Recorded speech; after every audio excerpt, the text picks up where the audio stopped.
Bismillahirrahmanirrahim. Assalamu alaikum viewers, and I welcome you on Insight with Javed Malik on the special programs here from London.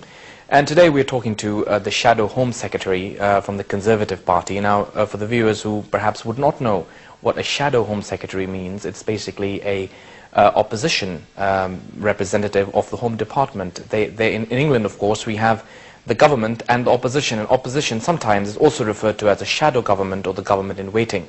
So today we're speaking to Mr. Chris Grayling, Member of Parliament. He is the Shadow Home Secretary, responsible of course for home affairs, what we in Pakistan would know as the Home Minister, of course in opposition. So welcome you to the program. Just a little bit of introduction about those viewers who may not know what a Shadow Home Secretary means. In terms of your responsibilities, of course, the first question anybody will ask with the way the polls are going, the way the Labour Party has been struggling, that Conservative perhaps may win the next election.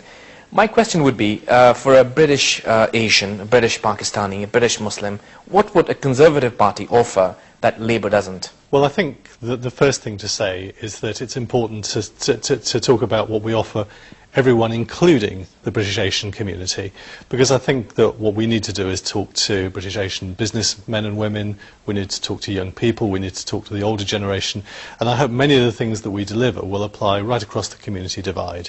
And indeed, in many ways, I have a goal to try and break down the perception of different parts of our community, because what we should be doing is addressing different parts of our society, business, elderly, youth, and so forth. But I suppose my answer would be these. Firstly, we have a huge challenge to get to grips with the economic problems we face.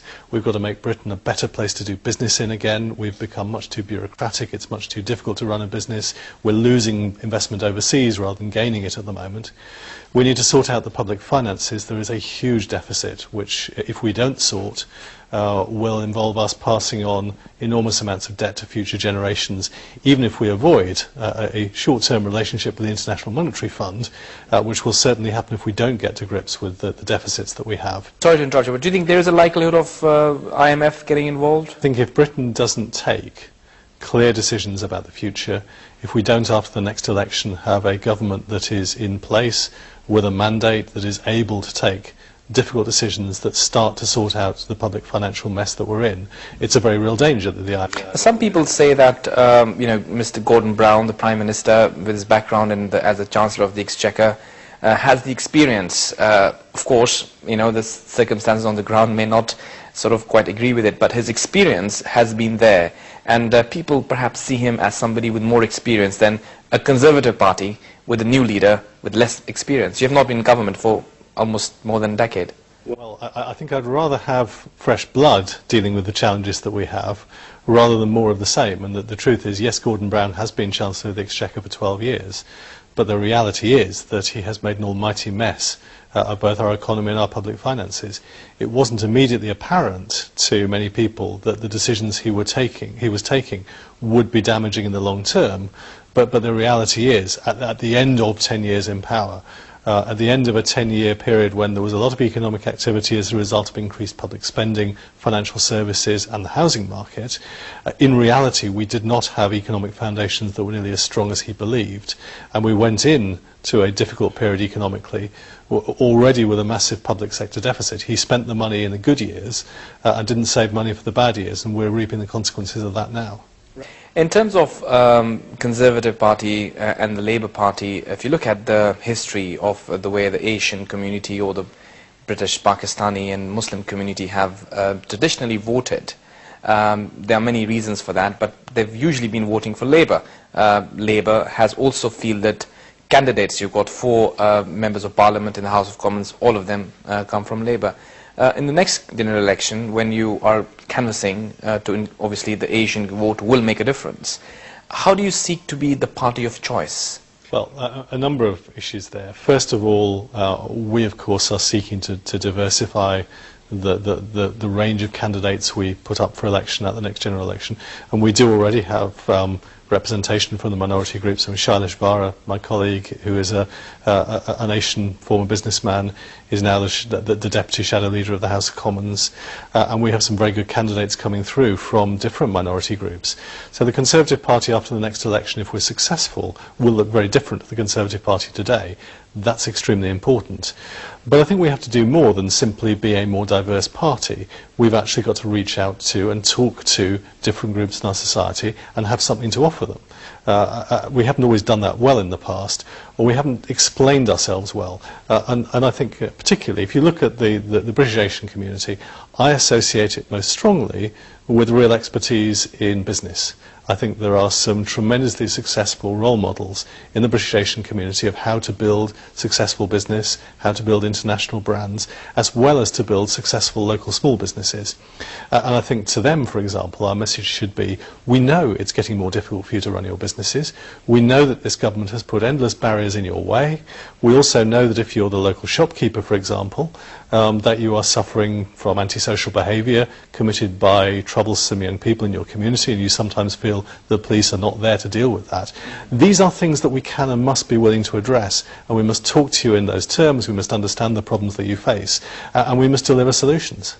One of the reasons, one of the sort of the way there's a perception, of course, within the community that how the community would vote, the Asian community, would also depend on the way the foreign policy is being exercised, the way Britain exercises foreign policy, and there is sometimes a double standard that exists. You know, when you look at Iraq, we look at Palestine, you look at Kashmir, you look at Afghanistan. On some cases, we see Britain, of course, supporting the US in certain activities. However, that feeling of the dichotomy in the policy translates very badly with the community. In terms of Conservative Party, do you think you will be clear in what areas internationally you would support, or would you be the same as Labour? Well, I think it's important in foreign policy terms that we do two things. First of all, that we do what we believe is right, but we also do things that reflect our national interest. And I think every British citizen should be, whatever their views about the rights and wrongs of the decisions that a government takes, should be willing to accept that the British government should act in the British national interest. Now, we should also act as good global citizens. I think if you look back at the events of the last few years, there are things that have been done right, there are things that have been done wrong, and hindsight is a wonderful thing. I think in terms of the Muslim community, I don't think one should look at these things purely in terms of Christians and Muslims, or Muslims and Hindus, or different religious groups. We came in as a nation to back the Muslims in Kosovo, for example, who faced an extremely difficult situation. That's something I think that would and should have received the applause of Muslim communities around the world. We've also taken decisions that people in the Muslim community have disagreed with. But the truth is, if you look at the situation in Iraq, for example, I think mistakes have been made over the reconstruction of Iraq.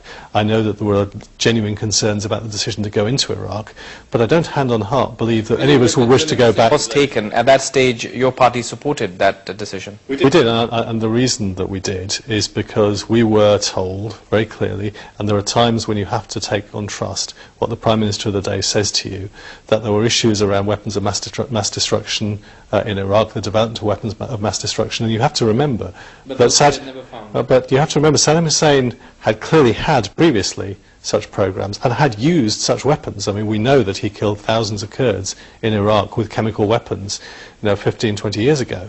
So the evidence was there to suggest that he had a track record. And I don't look back and think, I wish that we could put Saddam Hussein back in power. I don't think that would have been good for any of the communities in Iraq. I think there are lessons that could and should be learned from what's happened, and I know there are some people who will always violently disagree with what's happened. Community sometimes expects the Conservative Party to look different than what the government has done. I mean, you may blame the government, the current government of the Labour Party, for coming into this stage where they are, of course, not the most popular. There are a number of reasons. Economy is one of them. The war on terror may be another, especially in the minority communities. The Conservative Party needs to look different and offer an alternative. Do you think it will do that? Well, I believe that we can and that we do.